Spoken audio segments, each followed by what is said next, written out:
বুয়েটার circular. Last time বুয়েটার সার্কুলারটা কেমন ছিল? Last টাইমে আমরা এখানে দেখতে পারতেছি যে এসএসসিতে লাগে জিপিএ 4, ঠিক আছে? এসএসসিতে জিপিএ 4 লাগে, ঠিক আছে? এইচএসসিতে কি চাইছিল ওরা? এইচএসসিতে ওরা জিপিএ 5 চাইছিল ওভারঅল, এবং স্পেশালি ফিজিক্স কেমিস্ট্রি ম্যাথে ওরা জিপিএ 5 পাইছিল। গিভেন দ্য ফ্যাক্ট 25 ব্যাচের রেজাল্ট একটু ধস ছিল, তবে 26 ব্যাচের রেজাল্ট ক্যাটাগরি তুমি যদি জানতে চাও, 26 ব্যাচের রেজাল্ট এর থেকে আরও অনেক বাজে থাকবে, এর থেকে। সো এই ক্ষেত্রে আমি তোমাদেরকে একটা ছোট্ট প্রেডিকশন দিই, ওভারঅল তোমাকে জিপিএ 5 লাগবে, এটা তুমি শিওর থাকো। এইচএসসিতে জিপিএ 5 তোমার লাগবে। এরপরে আরও একটা ছোট্ট প্রেডিকশন, সেটা হচ্ছে তোমরা 17-18 সালের সার্কুলারগুলো একটু দেখতে পারো। ওরা 5টা সাবজেক্ট সিলেক্ট করে দিত, ফিজিক্স, কেমিস্ট্রি, ম্যাথ, আরও 2টা সাবজেক্ট মিলাইতো, একবার এক একটা, সবগুলো মিলায় 22.5 চাইতো 25-এর মধ্যে জিপিএ। মানে একটা তো 5 করে না, তো 5টা সাবজেক্টে 5 5 25 হয়, ওই 25-এ 22.5 চাইতো। সো এই সার্কুলারটা বহাল হওয়ার চান্স অ্যাভাব 90%। তার থেকে যদি বাজে সার্কুলার হয়, ম্যাক্সিমাম গেলে তোমার এইটা হবে, এই যে পিসিএমএ জিপিএ 5, এর থেকে বাজে হওয়ার কোনো সুযোগ নাই।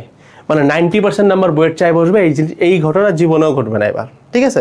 এমনিও দেখছো সবাই বলছে, বাট আমিও তোমাকে কনফার্ম করে দিলাম, সো আই গেস তোমার আর সন্দেহ থাকার কথা না।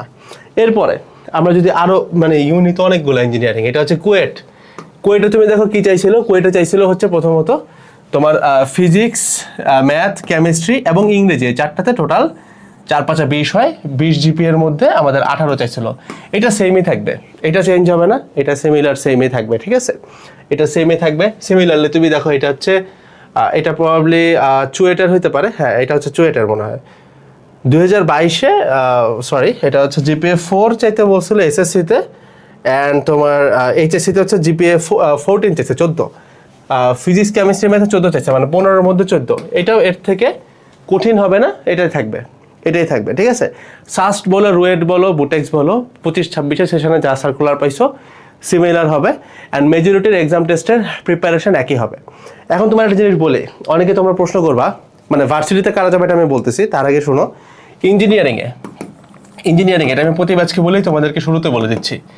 ইঞ্জিনিয়ারিংয়ে যখন তুমি প্রিপারেশন নিচ্ছ, এমসিকিউ হবে নাকি রিটেন হবে, এটা নিয়ে তোমার মাথায় ব্যথা থাকাটা খুব একটা জরুরি না। যারা বেশি মাথা ব্যথা করে তাদের প্যারা হয়। আমি কেন বলি, আমরা যে স্লাইডগুলো বানাইছি এমসিকিউ রিটেন একসাথে দেওয়া, এটার কারণ কি তুমি দেখো ইঞ্জিনিয়ারিং একটা এমসিকিউ রিটেন কেন এক হয়? রিটেনের অ্যান্সারের উত্তর কত হয়? একটা রিটেনের কোশ্চেনের উত্তর কত হয়? 10 মার্ক করে, তাই না? একটা এমসিকিউর প্রশ্নের উত্তর কত হয়? টোটাল মার্কস 6 অথবা 10, 6 থেকে 10। তাহলে দেখো এইচএসসিতে যে এমসিকিউটা তুমি 1 নম্বরে দিয়ে আসছো, সেইটা যতটুকু ডিফিকাল্ট থাকে, একটা 6 থেকে 10 মার্কের এমসিকিউ কিন্তু ওর থেকে অনেক বেশি ডিফিকাল্ট হবে। সো আমি এটা প্রতিবারে বলি যে মনে করো ইঞ্জিনিয়ারিং কোশ্চেন, তুমি ইঞ্জিনিয়ারিংয়ে পড়বা ভাই, তুমি চিন্তা করবা এভাবে যে তুমি এই হচ্ছে তোমার কোশ্চেন থাকবে, কোশ্চেন স্ট্যান্ডার্ড একই থাকবে, এমসিকিউ হোক রিটেন হোক, কোশ্চেন স্ট্যান্ডার্ড একই থাকবে।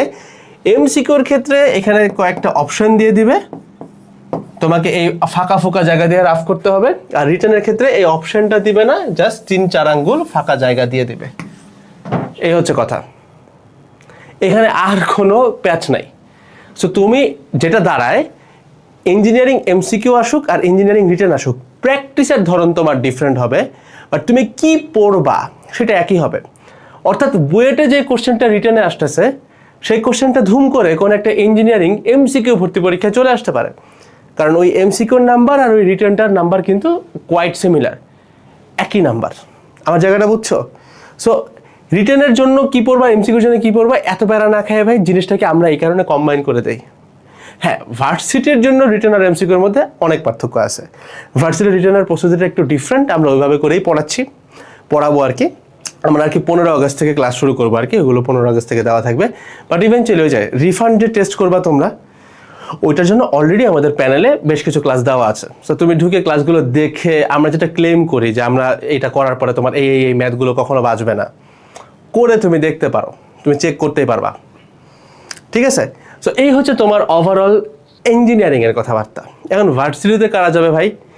যাদের সিম্পলি তোমার জিপিএ 5 আসতেছে না, বুঝে গেছো যে জিপিএ 5 আসবে না, অ্যান্ড তোমার হচ্ছে 4 পয়েন্টের নিচে চলে যাবে, অফকোর্স তোমার এখন ভার্সিটি প্রিপারেশন। 4 আর জিপিএ 5 এর মাঝখানে থাকবে এবং তুমি মোটামুটি কনফিডেন্ট, এই ক্ষেত্রে তুমি চুয়েট কুয়েট রুয়েট চিন্তা করতে পারো। আর জিপিএ 5 যাদের হয়ে যাচ্ছে তারা বুয়েটের কথা চিন্তা করতে পারো।